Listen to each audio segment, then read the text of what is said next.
Um, the way it was projected in terms of how strongly the message was that these are irregular migrants, and that messaging that came across, actually makes one think that it has a lot to do with perhaps India's solidarity with Myanmar at a time when there was so much pressure from the international world coming on Myanmar.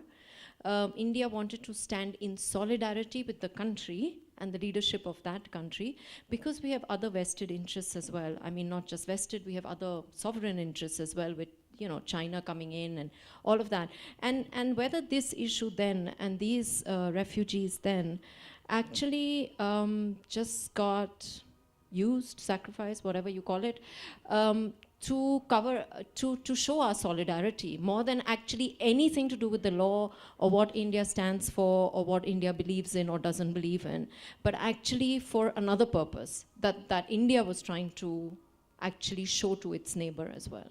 It's just, I don't know if there's an answer or if you have a reflection on that, but I'd be happy to hear your thoughts.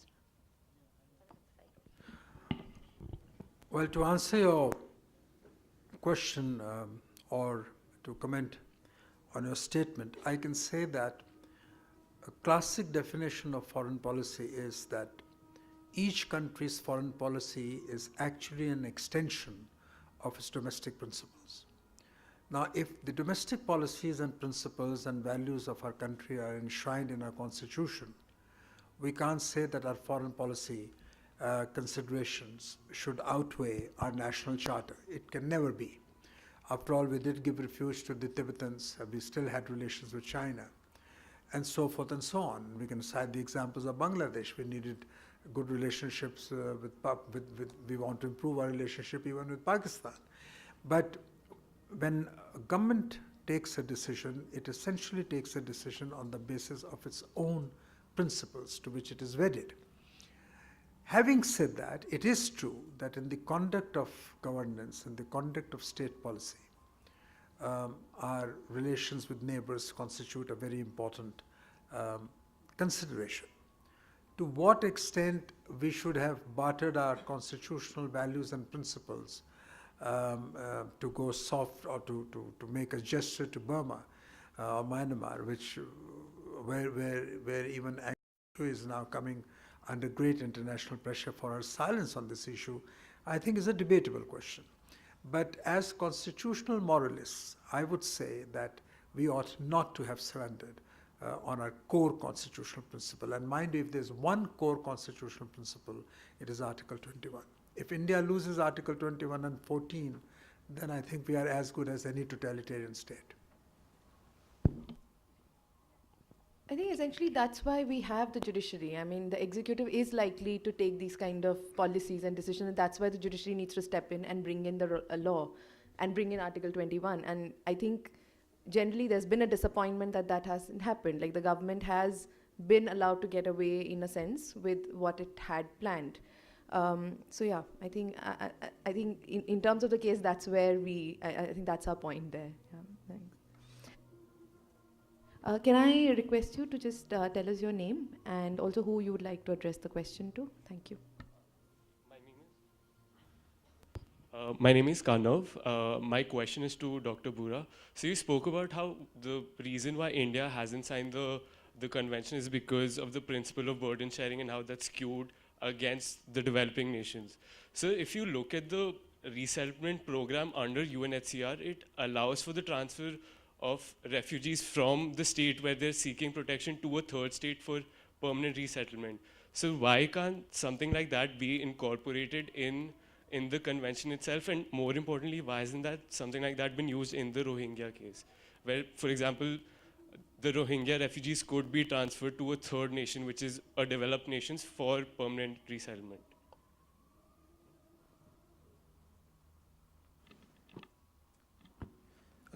Yes, it has to happen, but it rarely happens. If it happens, the number is too little, in the sense that it is part of most of the Western countries to have a resettlement. They do take, it's not that they do not take it, but the number is very little in comparison to the number of refugees that they go. So UNHCR does that with the help of UNHCR, and most of the countries, in fact, they have determined their quotas. Many countries have, first world countries have quotas. Every year they take these many number of, but in comparison to number of refugee flows, that is very, very limited. So there is no specific legal obligation in terms of how that is done. Like, for example, how much you contribute to the United Nations every year, it is determined one. But that is not the case with regard to the refugees part of it. So now 51 convention, it has a problem. When it originated, in fact, this complexity was not visualized in 51. It was specifically with regard to the Jewish refugees who moved out of Germany and the Western world to some of the countries. One idea was to mostly to settle them wherever they were there, as certain obligations for those states. Now that is how it developed, and the convention itself was meant for that. Then it got extended to. So the specificity and the nature of the conflict, like probably some of the refugees who are refugees or asylum seekers, might not also fit into the 51 definition many ways. So therefore, that is the reason why whether Cartagena Declaration or Bangkok Principles have expanded the definitional framework. So there are many issues involved with regard to the convention itself. In fact, one of the legal gaps is that it does not explain as to how an asylum seeker can claim refugee status from a country where he or she goes. Because one has to cross the border. How does one cross the border from there to the claiming of the refugee? One cannot claim that at the border. But the border is a law and order border. It is nothing to do with the legal determination process. It doesn't take place there. So these are the challenges which, in fact, countries which have developed the domestic systems have addressed in some form or the other. So therefore, relying on a convention for a broad framework goes well, but the nitty-gritty, the details, in fact, you need to have a domestic system part of it. Yes.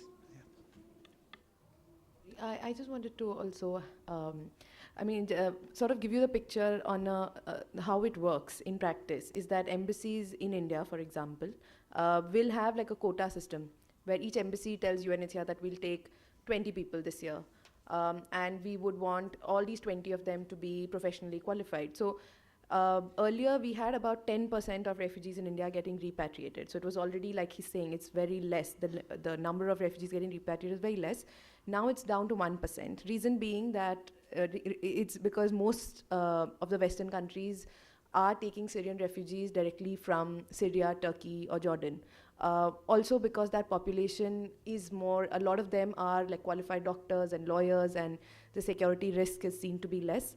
It's a repatriation of a single family from India takes anywhere between 2 to 3 years. It's a long drawn process.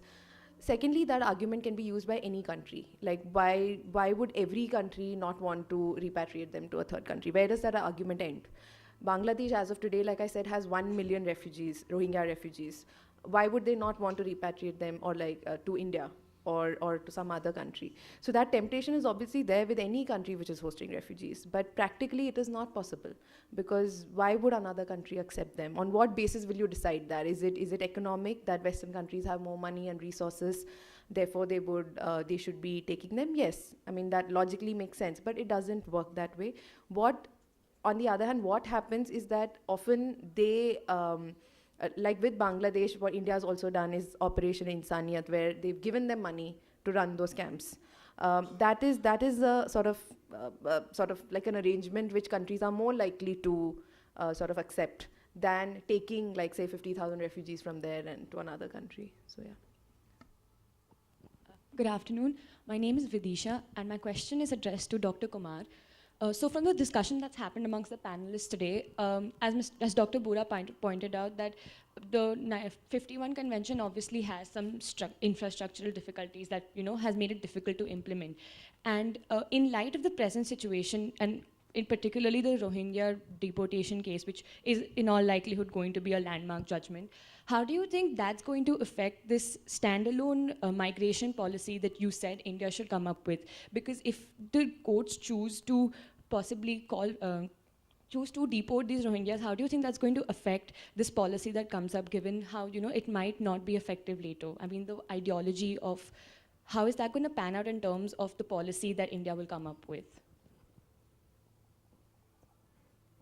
I'm not sure I understood it. I think what you're trying to say is that in case the Supreme Court were, in fact, to order the deportation, how will that impact a future policy, a standalone law in the country? Yes. No, in fact, it will only underscore even more strongly the need for a standalone law, because the Supreme Court, of course, will be deciding the case without the benefit of that law. So if Parliament does, in fact, by way of honoring its international commitments, come up with a parliamentary law to say that yes, under certain conditions, refuge will be granted, migrants will be accepted, then of course the Supreme Court will be bound in future by that law.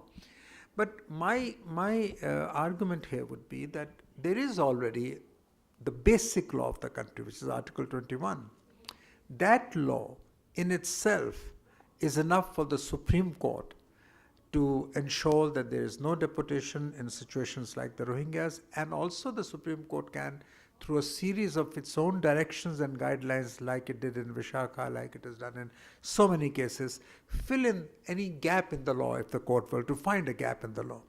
Just by saying that Article 21 mandates it to protect these people against persecution, since there is no specific law governing how these people will be treated, we believe that till such time that the Parliament enacts a formal law, these should be the guidelines to guide the government in doing that. So I don't see a contradiction. I only feel that the Supreme Court already has the mandate of the Constitution to deal with genuine refugees in situations similar to the one that we see in the Rohingyas case.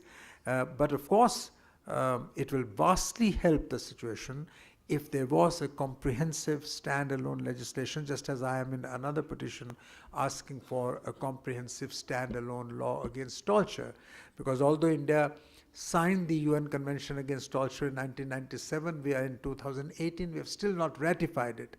And we can't ratify it until we have a domestic law. So we need to have a domestic law to be able to ratify an international convention also. So therefore, there is a necessary integrality between the municipal law and the international law. Supreme Court itself, in a series of judgments, NLSIR judgments and destruction of Andhra Pradesh private properties judgments, number of judgments said that Indian law must in all circumstances be in accord with international law, particularly when India has committed internationally itself to abide by certain norms of international law.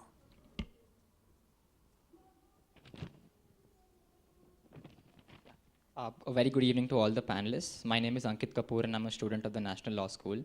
My question is directed to Mr. Bhushan, and it's based on two major issues that I identify. The first is the one about the burden sharing agreements that you spoke about, and I personally think that this is a very utopian principle because there are certain very obvious unaddressable problems that come here, because these agreements generally take shape in the form of quota systems where individual countries agree on taking certain refugees not on arbitrary declarations but on certain skewed metrics, like the case with the European Union. And a good example of this is how populations measured not in terms of the population density and the capacity of the country to take more people, but in terms of the overall people it has.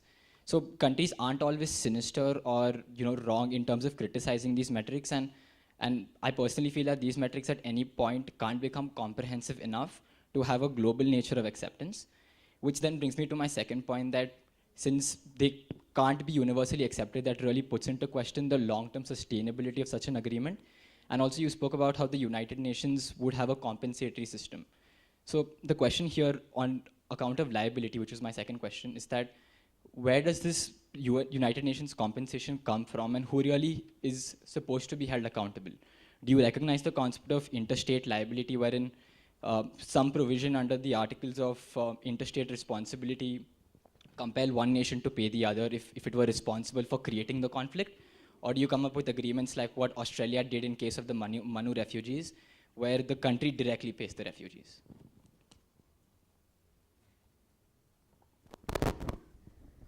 Oh, while there would be obvious problems in any system by which you can see, you'll have to do two things. One is that some United Nations body, probably the High Commissioner for Refugees, would have to apportion the refugees to different countries.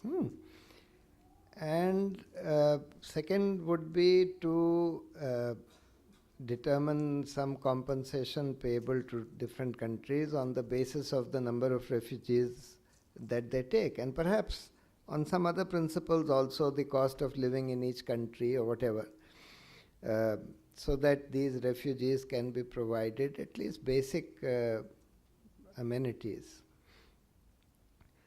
While there would be difficulties in working out such a system, there is no reason why, in principle, a satisfactory system of this kind can't be worked out. And your second question was? Yeah, so this fund should come from the same way in which the United Nations raises money for its various programs, etc. On the same basis, it should raise money for the refugee program also, or for compensation to refugees. It should come from all the member countries of the United Nations on whatever principles are laid down, and be paid to those countries which are bearing this burden of hosting refugees in proportion to the number of refugees that they host, and perhaps also dependent upon the cost of living in those countries. Yeah, I also wanted to ask you, like, what is your problem with the burden sharing concept? I didn't understand. Like, what is the problem with the metrics?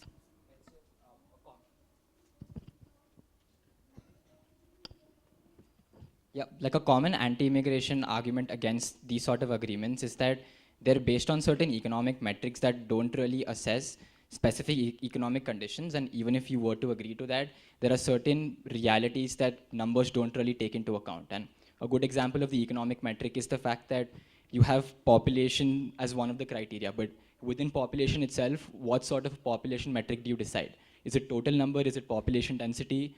And in terms of the wealth or sustainability of a country to take refugees, is cost of living a better index? Is real GDP a better index? So there's a great amount of disagreement among economists who are pro-immigration itself as to what is a good criteria to determine an appropriate agreement. And since this has obviously failed with the European Union, a body that's so regionally integrated, how do you see this working out on a larger scale with the world at large? Yeah. Go ahead. So the follow-up was, the first one was essentially this one. And the second one would be that, so if nations were to increase their contribution to the United Nations, and a lot of nations have already expressed their disinterest in terms of the contributions that they already give, and we see moments around the world where anti-globalization has resulted in countries leaving regional blocs and even questioning their participation in other international forums, don't you think asking countries to pay more money to forums such as the UN is giving them more incentive and feeding into this anti-globalization narrative that we're paying a lot of money and not getting something back? So essentially they end up leaving the agreement in the end, which is more counterproductive.